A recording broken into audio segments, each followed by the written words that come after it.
বিষ্ণু বললেন সবচেয়ে বেশি জান্নাতে প্রবেশ করাবে যে দুটি আমল, একটি হচ্ছে তাকওয়াল্লাহ, আল্লাহর ভয়, আরেকটি হচ্ছে উত্তম আচরণ, সর্বোত্তম আচরণ। তো আমরা যেন উত্তম আচরণের অধিকারী হই, আমার স্ত্রীর সাথে যেন ভালো আচরণ করি, প্রতিবেশীর সাথে যেন ভালো আচরণ করি, ছেলে মেয়েদের সাথে যেন আমাদের অ্যাটিটিউডটা ভালো থাকে, আচরণটা ভালো থাকে, কলিগের সাথে যেন ভালো থাকে। বিশ্বনবীর আচরণ যেমন ছিল তেমন আচরণ যেন আমরা গড়ে তুলতে পারি। আওয়াজ করে পড়ুন আমিন।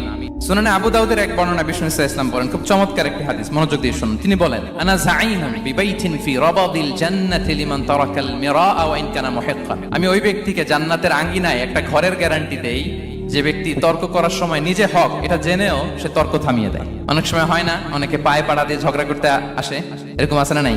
আপনি চুপচাপ দেখবেন একটা বাজে কমেন্টস করতেছে, আবার কমেন্টের নিচে কমেন্ট, আবার গালি, হ্যাঁ আছে না এরকম? বিষ্ণু বলেন নিজে হক এটা জানার পরেও আর যাতে তর্ক না বাড়ে, যে তর্ক থামিয়ে দেয় জান্নাতের আঙ্গিনায় তাকে আমি একটা ঘরের গ্যারান্টি দেই।